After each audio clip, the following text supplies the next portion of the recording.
Well, his body of work at a very limited point in time, actually nearly a decade, has taken him to the position of perhaps one of the most sought after music composers and creators in the recent times.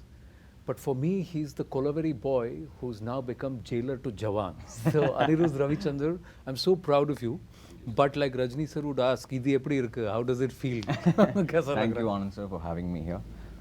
Feels awesome, sir. Very surreal, to be honest, and a proud moment, I must say. I'm an avid follower of this for the past many years now.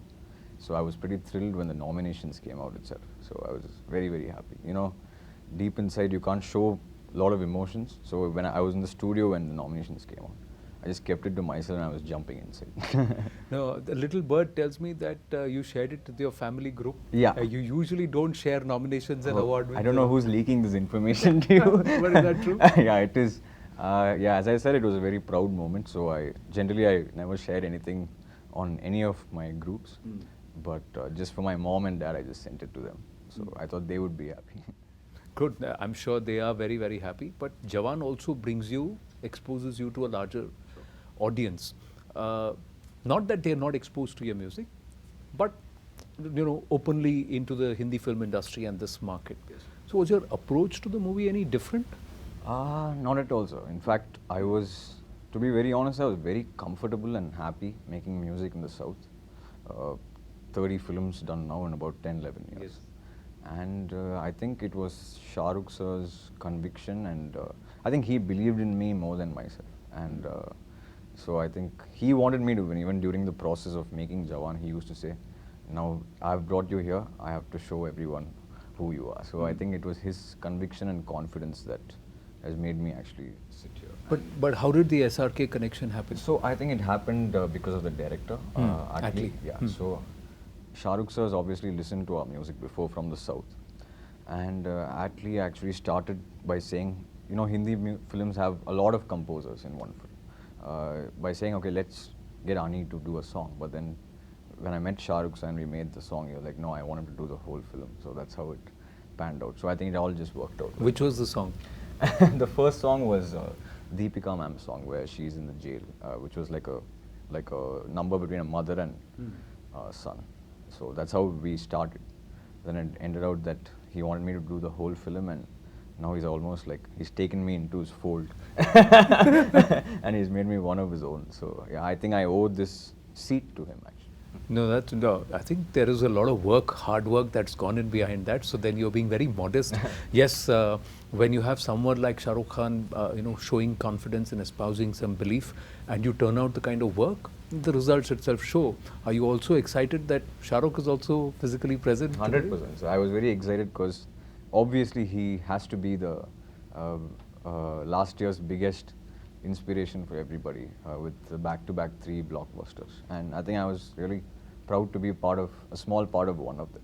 So yeah, I think Jawan was the perfect time and the perfect place in my career 10 years down. So you see your body of work also becoming a little more overarching, over-encompassing, or how would you respond to people who want to bracket you as a Dappanguttu guy?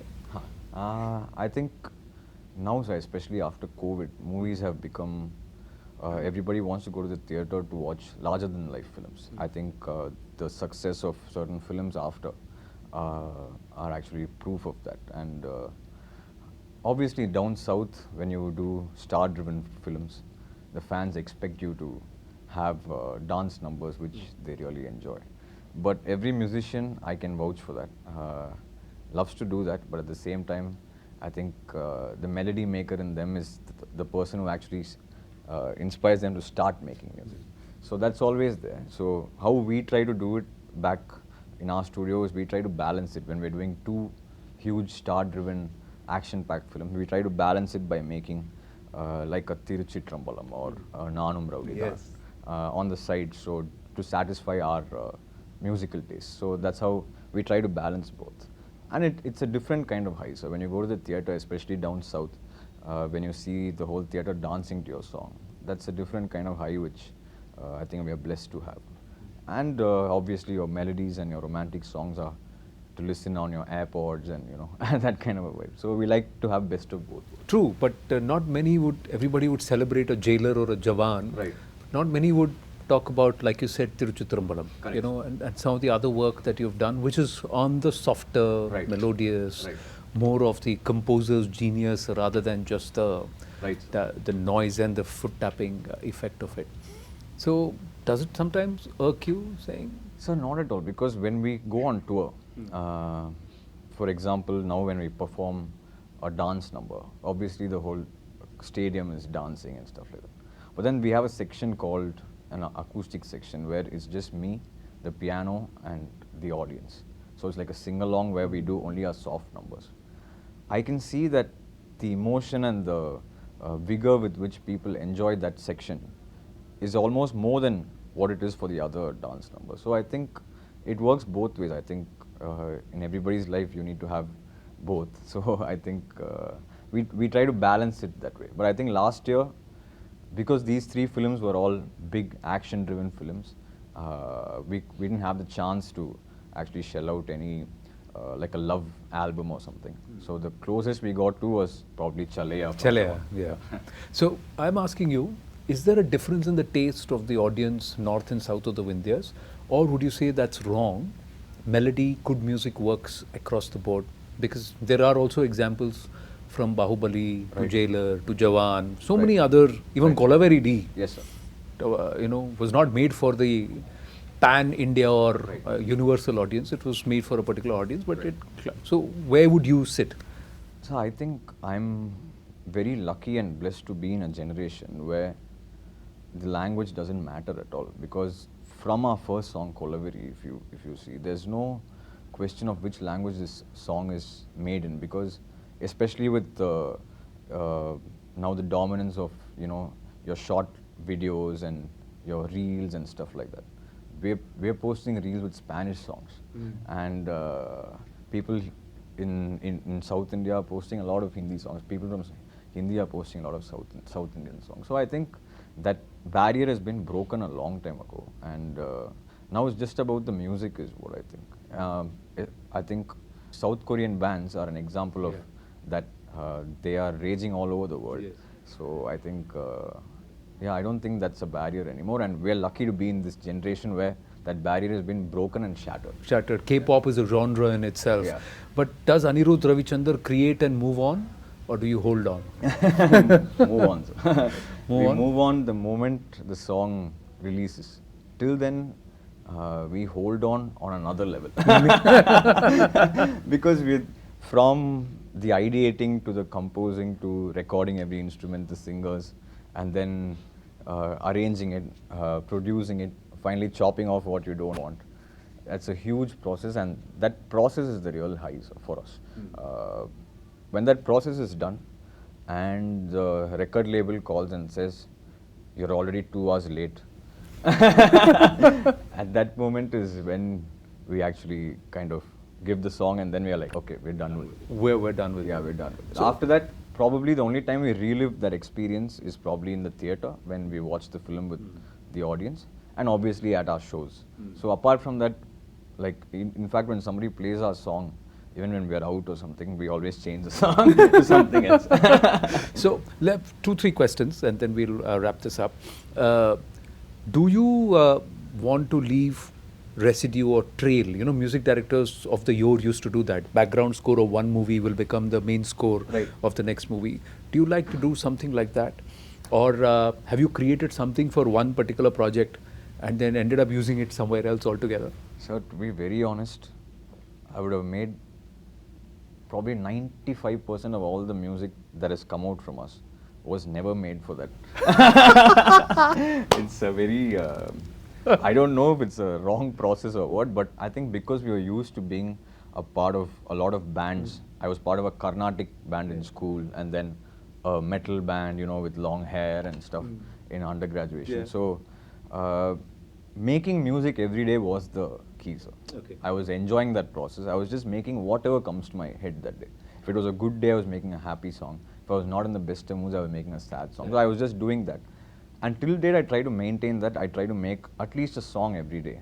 And I have like a bank of songs. So if I'm working on a film right now, I try to see if any of the situations in that film correlates with any of the songs which I have. If not, at least if I have a tune which I like in my bank, some element of that may be useful for me in a background score of some other film. So my process of working is very wrong actually. It's very different from how probably film composers do. But for us it's been working, and I just make music and I try to put it into the film which I'm working. No, true. So you're continuing to, obsess with the process of creating. Exactly. Rather than saying that Without boundaries. Without boundaries. Yeah. I think that's where perhaps sometimes genius also comes to the fore, and you are able to express yourself the way you want. I think so, sir. I'm not sure. I don't want to say this, like I don't want to make this like a practice for anyone. But no, for each what works for them. Yeah. So I just make music. And if I'm able to use any of the elements, even if it's just one melody line from one thing which I've made 3 years ago, which probably will fit in a background score of some film in some scene, that's how I kind of work. So who's your idol? Which is your favorite song? So I think I picked up the piano because when I was probably 2, there was a Yanni concert in the Taj Mahal, which was playing on TV, I think. So obviously when I was 2 or 3, my parents got me those, those small keyboards. So I tried to emulate that and I started playing. That's how I started playing the piano. But obviously growing up, I've grown up in the 90s and the 2000s. So obviously A.R. sir is a big inspiration, being from Chennai. So he's been a big inspiration for me to get into film composing. But after getting into film composing, you realize the value of, a Raja sir or a MSV sir or an R.D. Burman and people like that. So once you get into music composing, you realize their greatness. But since I grew up in the 90s and I'm a 90s kid, if that's the term, I was inspired by A.R. sir. So which is Anirudh Ravichander's go-to song, the perfect pick-me-up for you? I think the first album of your favorite composer is always, so I think anything from Roja. Anything from Roja. So do you sing? Can I ask you to sing a few lines? Or anything that you've composed? Okay. Whatever. Okay, so, okay. इश्क में दिल बना है, इश्क में दिल फना है, ओ हो तेरे सारे रंग ओढ़ के डंग ओढ़ के तेरा हुआ मैं सबको छोड़ के ओ मैं ता चलिया तेरी ओर तेरा चलिया है जोर तेरा होया मैं यार वे भूलिया संसार वे. Wow, Chalaya Teri Or, Anirudh Ravichander, and let's hope there are many more awards that walk towards you.